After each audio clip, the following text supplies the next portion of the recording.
The photo that sold you on indoor-outdoor living almost never shows what that same space looks like in February. Every Barndominium listing in 2026 seems to promise the same thing. A wall of glass, a wraparound porch, a kitchen that flows straight into the yard. It photographs beautifully, but a porch that works in Texas can become unusable in Minnesota, and a design that feels open in June can feel exposed and drafty by December. So the real question isn't which of these homes looks the most stunning in a rendering. It's which indoor-outdoor style actually holds up once the season changes, the guests leave, and you're the one paying to heat, cool, or maintain that connection to the outdoors.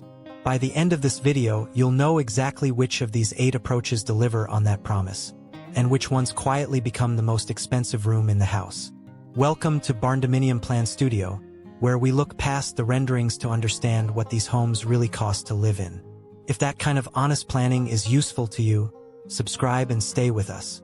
Let's start with the type most people picture first, because it's also the one most likely to be misunderstood.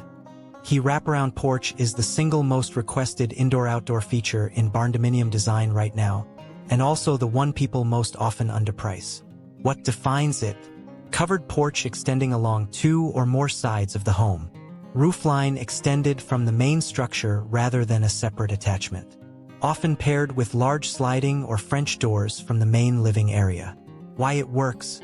A properly framed wraparound porch does more than add outdoor square footage. It shades south and west-facing walls, which can meaningfully reduce cooling load in hot climates. One of the more overlooked energy benefits in Barndominium design. The catch: none of that shade is free. Extending the roofline means extending the trusses, the structural support, and the concrete beneath it. A porch is priced by the square foot, almost like living space, even though it isn't heated or finished the same way. Practical lesson: a wraparound porch earns its cost when it's oriented toward the sun angles, causing the heat gain in the first place. Built on the wrong side of the house, it becomes an expensive shadow that nobody uses. But porches assume you're staying outside. The next type assumes the opposite, that the outside should come to you. Nothing dominates Barndominium marketing photos in 2026 quite like a great room where the back wall disappears entirely. What defines it?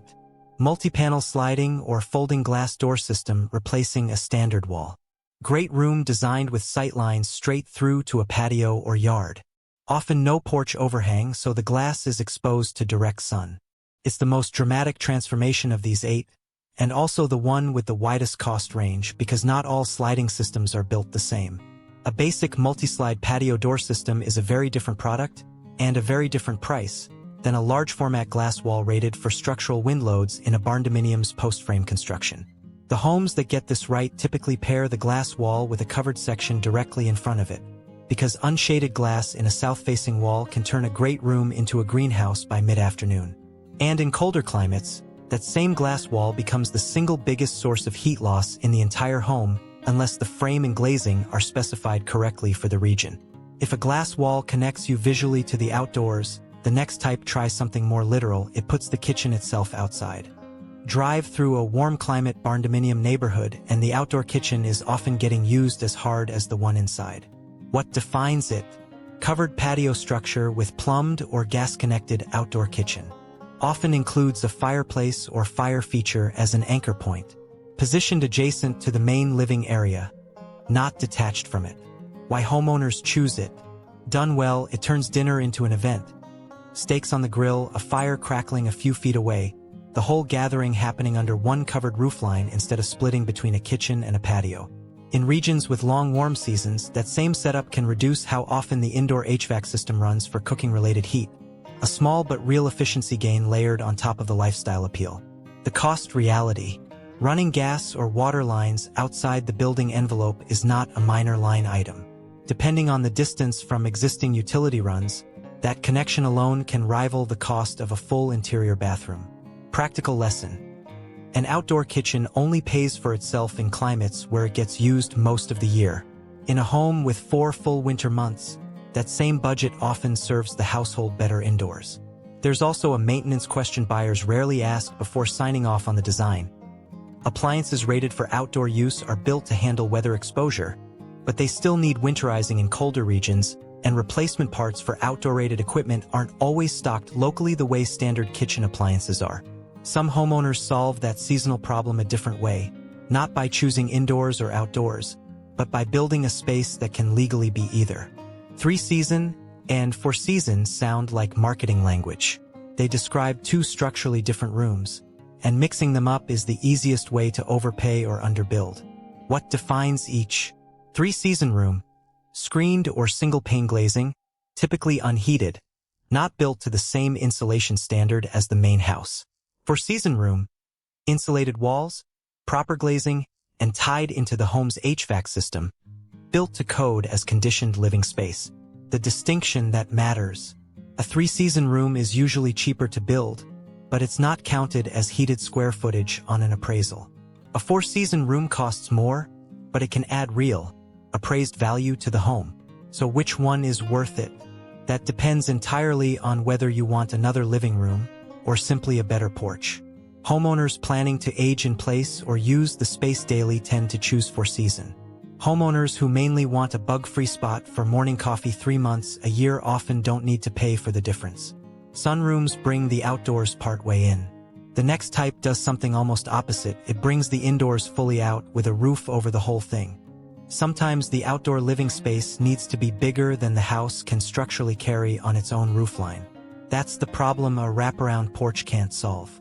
What defines it? A separate covered structure, patio, pavilion, or secondary building, connected to the main home by an open or partially enclosed breezeway. Common where homeowners want a large entertaining space without extending the primary roof trusses. Why it's used: walk from the kitchen through an open breezeway into a pavilion built just for entertaining, and the home suddenly feels twice its size without a single interior wall changing. Separating the structures also means the covered outdoor area can be engineered independently, often at a lower cost per square foot than extending the main Barndominium's roof system to match. The complication: a breezeway connection has to be planned before the foundation is poured. Adding one after the home is built usually means new footings, new roofline tie-ins, and matching materials that may no longer be available from the original supplier. It's the same lesson from the wraparound porch, just in reverse. The cost isn't in the space itself, it's in how that space attaches to what's already there. Every type so far assumes flat, buildable land. The next one only makes sense once the land stops cooperating. On sloped or rural lots, indoor-outdoor design stops being about a single porch and starts being about the whole shape of the site. What defines it? Home built into a grade change, with a walkout level below and an elevated deck above. 2 separate outdoor living zones stacked vertically instead of extending outward. Often paired with Barndominium plans that already include a lower level for storage or a shop. A walkout foundation typically costs more than a standard slab, but it also creates usable square footage below grade that a flat lot simply can't offer at any price. So is it worth the added foundation cost? On the right lot, the answer usually comes down to what the grade would have cost to flatten instead. Grading a sloped lot flat can be more expensive than building to work with the slope, which makes this type less of an upgrade and more of a response to the land itself. There's a second advantage that doesn't show up in the cost comparison at all. Stacking 2 outdoor zones vertically means the household ends up with a shaded lower patio and a sun-exposed upper deck in the same footprint. 2 different outdoor experiences without buying 2 separate structures. Every type up to this point has been about how the home meets the yard. The next one is about something most buyers don't think to check until it's too late: what's actually growing in that yard. Almost nobody asks for this one by name in 2026, but almost everyone wants it once they learn it exists. What defines it? A U-shaped or partially enclosed floor plan wrapping around a central outdoor space. The courtyard functions as an outdoor room, sheltered from wind on at least 2 or 3 sides. Often includes glass doors from multiple rooms opening into the same shared space. Why it's rare? Stand in the center of it and every room in the house faces you at once. Glass doors open from the kitchen, the bedroom, the living room, all onto the same sheltered outdoor space. That layout comes at a structural price.